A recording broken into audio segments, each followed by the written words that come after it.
Setelah minyak goreng langka dan produsen tahu tempe sempat berhenti produksi, sekarang giliran pedagang daging sapi yang mogok jualan. Waduh, ada apa lagi nih? Gimana nih ibu-ibu dan pengusaha makanan yang butuh daging sapi? Pasti bakal repot deh. Yuhu! Unyil, stop! Iya. Melan, Poipe. Wah, mau pada kemana nih? Ini Nyil, kita baru balik dari pasar. Tadinya sih pengen cari daging sapi Nyil buat masak rendang. Terus dapat nggak Po dagingnya? Nah, tuh dia Nyil. Empo cari-cari pedagang daging, kok pada kosong? Emang lagi pada mogok jualan Po. Kalaupun ada yang jualan, harganya bakalan mahal banget. Pantesan ya. Udah keliling capek-capek, nggak ada yang jual daging. Kagak ngapa-ngapa dah, harganya mahal. Ayo Pan Sultan. Ayo dah Mel, kita cari sampai dapet. Unyil sempat nengok ke pasar Malabar di kota Tangerang. Lapak daging di pasar kosong. Harga daging sapi yang naik bikin pedagang rugi. Jadi pada nggak mau jualan dulu deh. Mereka lakukan aksi mogok ini karena harga dari daging tersebut melambung tinggi yang sehingga mereka bingung untuk mengecer harus berapa. Penyebabnya apa sih? Daging sapi yang dijual di Indonesia tuh diimpor dari Australia. Di sana permintaan daging sapi lagi tinggi. Daripada diekspor ke Indonesia, peternak di Australia lebih memilih jual sapinya di sana saja. Akibatnya sapi yang masuk Indonesia jumlahnya terbatas. Jadi harganya mahal deh. Kalau ada yang jual daging sapi dengan harga murah, jangan gampang tergiur ya. Harus curiga. Jangan-jangan daging yang dijual hasil gelonggongan. Kita harus pintar-pintar bedain mana daging sapi gelonggongan dan mana daging sapi asli. Nah, yang pucat ini adalah sapi gelonggongan. Teksturnya lebih lembek. Waktu kita tekan, teksturnya tidak akan kembali ke semula. Beda sama daging segar. Saat ditekan, bakal kembali ke tekstur semula. Daging gelonggongan yang dijual di pasar tidak akan digantung seperti sapi pada umumnya. Peletakannya di tempat datar, supaya air tidak habis menetes. Tuh, lihat aja. Talenan sebagai alas dagingnya aja sampai basah. Cara instan memang menghasilkan cuan. Tapi no way deh kalau bikin orang tertipu. Sama-sama sapi, tapi beda nih. Buat yang diperah dengan yang diambil dagingnya. Kalau buat pedagang sih biasanya yang warna coklat dan ukurannya lebih gede. Kalau buat diperah biasanya jenis Holstein yang kulitnya hitam putih. Peternakan sapi perah kayak gini bisa juga nih buat wisata edukasi. Hiking sambil lihat pemandangan kece. Terus lanjut deh lihat pemerahan sapi. Wih.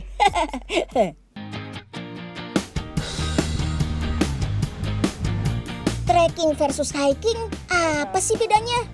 Trekking biasanya butuh persiapan lama. Hiking gak perlu banyak perencanaan. Hiking biasanya kurang dari sehari, sedangkan trekking lebih dari sehari. Buat menghabiskan waktu bersama keluarga di akhir pekan, hiking bisa menjadi pilihan. Nah, Unyil punya rekomendasi tempat hiking buat pemula nih. Lokasinya gak jauh-jauh dari ibu kota kok, masih di sekitaran Sentul Bogor. Tepatnya di daerah Bojongkoneng. Buat yang pertama kali hiking, Unyil saranin nih, pakai pemandu dulu supaya tahu rute dan jalurnya. Sebelum mulai, pemanasan dan berdoa dulu ya, demi keselamatan dan meminimalkan cedera. Setiap orang diberikan satu trekking pole.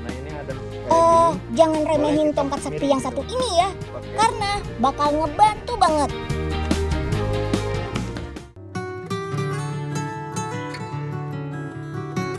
Nah, ini nih gunanya tongkat buat hiking, membantu menopang tubuh saat tanjakan atau turunan. Mengurangi beban yang dibawa Dan kita bisa berjalan lebih seimbang di jalur pendakian. Mantap!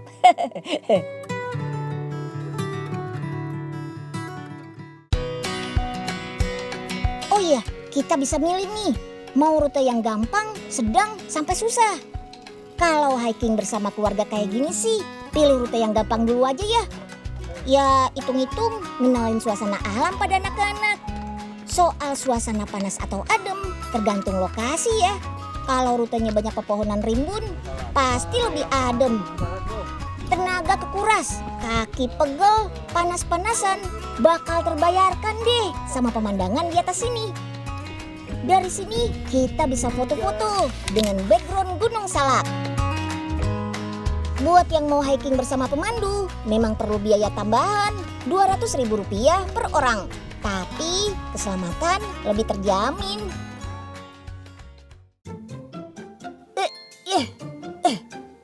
Melan, Poipe, ayo dong semangat. Kan tadi makan udah banyak tuh. Masa masih lemes aja sih? Enggak, Melan masih semangat kok. Aduh, salah nih Poipe. Pakai ngikut si Unyil sama Neng Melani. Pegel bet dah. Mel, enak kan hiking? Suasananya adem. Sejuk gini, Mel. Enak Ya, banget. Nyil, harus rutin nih setiap minggu. Po Ipe mana ya, Nyil? Oh iya, kemana ya Poipe? Poipe. Oh, itu Po Ipe, Nyil. Samperin yuk. Po Ipe. Bangun, Po.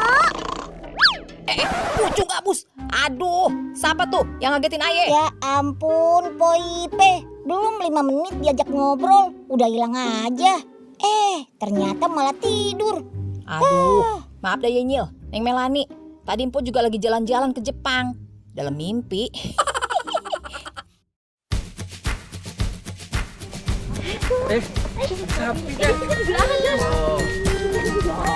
Abis hiking langsung pulang. No. Setelah turun, Unyil nemu hidden gem lagi nih yang bisa dikunjungi. Ada peternakan sapi. Ada tambahan biaya. No. Masuk ke sini sementara masih gratis. Kapan lagi pulang hiking bisa masuk wisata edukasi gratis? Kita bisa kasih makan sapi, melihat proses pemerahan susu, bahkan belajar memerah manual loh. Tarik, main. Setiap hari, sapi-sapi ini diperah menggunakan alat otomatis. Satu sapi bisa menghasilkan 11 sampai 20 liter susu per hari. Peternakan ini memiliki sekitar 74 ekor sapi. Semuanya adalah sapi perah, nggak ada sapi pedaging. Tapi yang bisa diperah baru ada sekitar 20-an ekor. Sapi tuh cuma ngeluarin susu selama 10 bulan. Setelah anaknya lahir, kalau sudah lebih dari 10 bulan, hasil susunya bakal berkurang. Nah, setelah belajar mengenal sapi perah, kita bisa minum susu sapi segar langsung dari peternakannya. Tenang, sudah steril kok. Susu segar mengandung nilai gizi lebih baik. Namun, susu segar sangat disukai bakteri. Jadi, lebih cepat rusak kalau tidak disimpan pada pendingin. Jelang weekend, waktunya cari yang seru-seru. Wisata alam cek, uji adrenalin cek, Instagramable cek. Semua ada di satu lokasi, gak pakai ribet, gak pakai macet.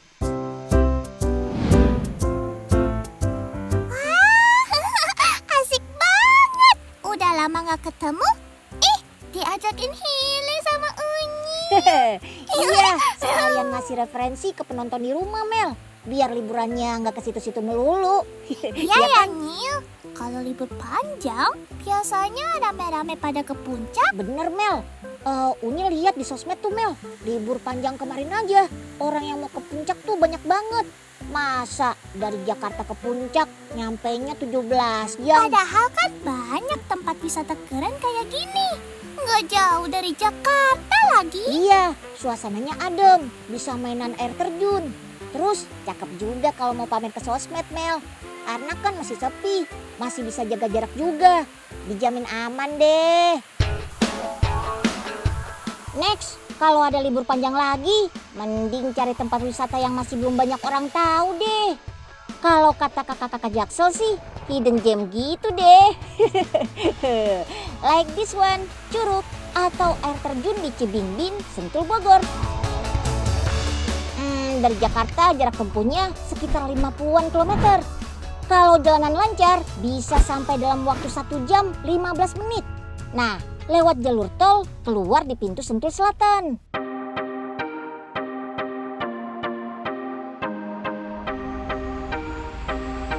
Sampai di daerah Bojongkoneng, lanjut deh lewat jalur trekking. Bisa jalan kaki, atau kalau mau cepat sampai, bisa sewa motor trail. Seperti Kak Evan dan Kak Tongji. Bang, Ya, mau ke Curug Cibingbing nih. Jalannya pakai apa ya? boleh. Kalau mau jalan kaki itu jaraknya 3 km PP. Kalau lebih cepat bisa naik motor. Oh, bisa pakai motor ya? Bisa naik motor. Nah, Berarti naik motor terus ya Bang? iya, bisa naik motor cross. Harga sewa motor trail bervariasi, tergantung tipe motornya, kisaran 300 sampai 1 jutaan.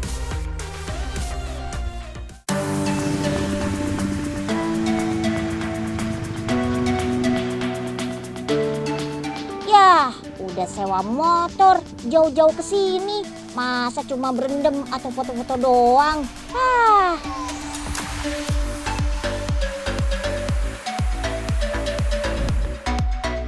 Nah, ini nih yang menantang. Main kenyening. Ada syaratnya nih buat main kenyening. Kondisi badan harus sehat dan prima. Terus mengikuti aturan kegiatan sesuai komando. Ih, takut deh. Bahaya nggak sih Nyil main canyoning? Ya, kalau ikutin semua aturan keselamatan dari pemandu sih dijamin aman kok, Mel. Oh, perlengkapannya banyak juga ya. Iya, namanya juga demi keselamatan, Mel. Udah, ayo kita simak dulu nih briefing dari kakak-kakak pemandu. Ayo. Tapi sebelumnya kita harus pakai pakaian khusus untuk Harus pakai baju khusus nih berupa wetsuit. Gunanya untuk melindungi badan dari gesekan. Terus wetsuit juga bisa bikin suhu badan jadi stabil. Jadi gak gampang kedinginan kalau berlama-lama di air deh. Next, peserta harus menggunakan seat harness, alat bantu naik, pengaman tambahan, alat bantu pijak, pelampung, dan helm. Sebelum ke curug, peserta diajarin dulu nih cara naik dan turun. Oke, kalau udah siap, kita mulai deh di medan aslinya.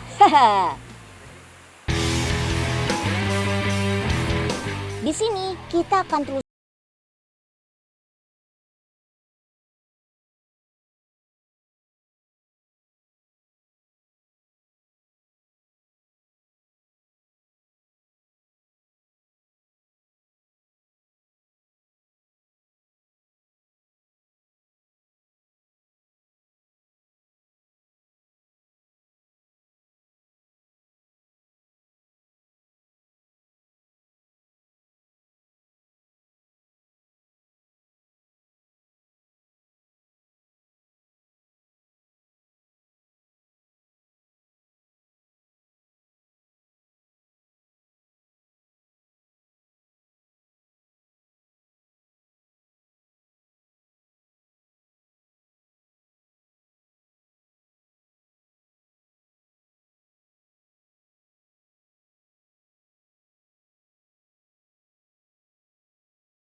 Lanjut, di sekitar Curug masih ada lokasi tersembunyi nih yang cocok banget buat healing.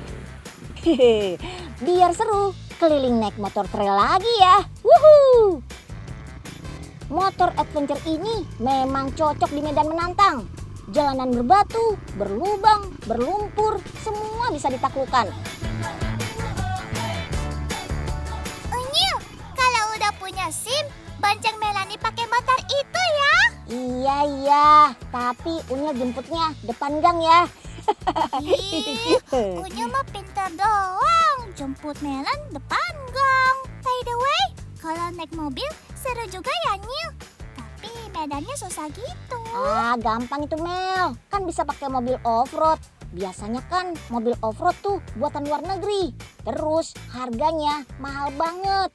Oh iya, ada nih Mel, mobil buat off-road buatan Indonesia. Gak kalah kok sama buatan luar negeri. Bentuknya kayak kendaraan militer gitu ya, Nyil. Aslinya sih memang buat militer sih Mel. Tapi ada juga kok yang bisa dipakai buat sehari-hari. Pasti seru nih. Lanjut dong, Nyil, infonya. Nah ini nih, mobil militer karya anak bangsa. Tangguh di segala medan, jago bermanuver.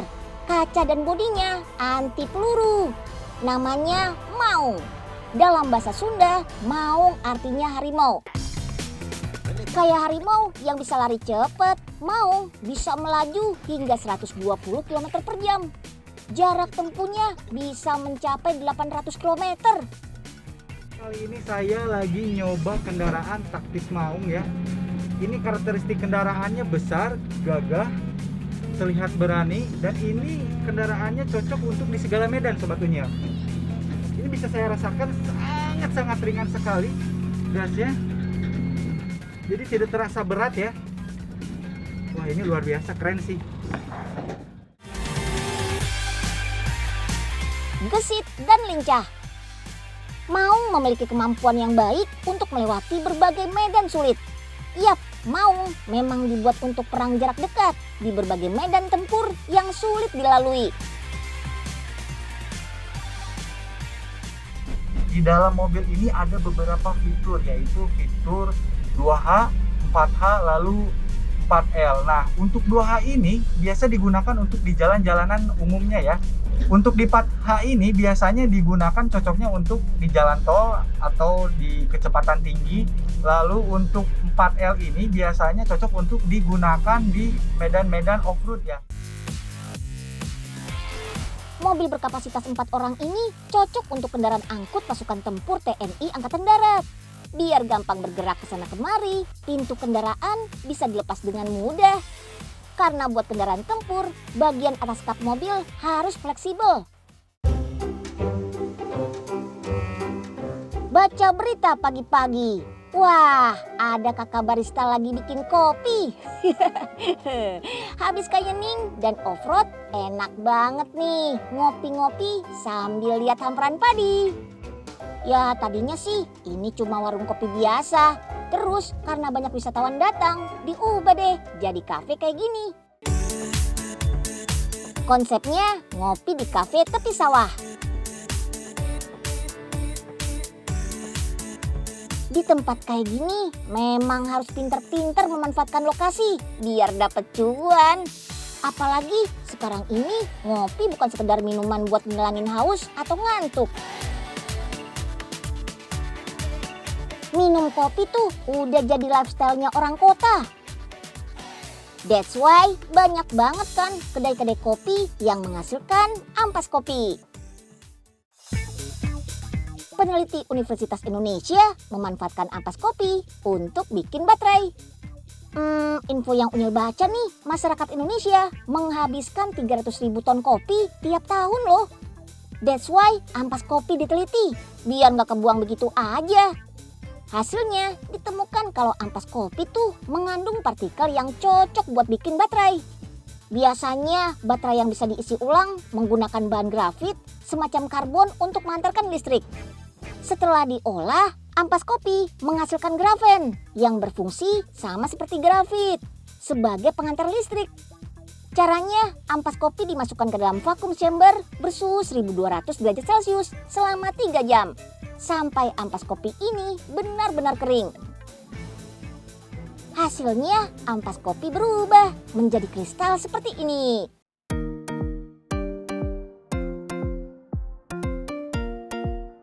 Next, dimasukkan ke dalam alat bernama head energy ball selama 2 jam. Kristal ampas kopi berubah bentuk lagi jadi halus. Ini nih yang disebut grafen. Baterai dengan ampas kopi bobotnya lebih ringan daripada baterai litium dengan grafit. Cocok untuk baterai kendaraan listrik yang biasanya berat dan besar. Dengan bobot yang lebih ringan, jarak tempuh kendaraan bisa nambah. Ngecharge-nya juga lebih cepat. Untuk mencapai full charging cuma butuh waktu 15 menit aja. Sementara baterai lain butuh 1-2 jam. Baterai litium ini juga nggak gampang korslet. Inovasi Fakultas Teknik Universitas Indonesia ini jelas akan sangat bermanfaat bagi perkembangan industri kendaraan listrik di tanah air. Si punya anak pintar, informasinya super, teknologi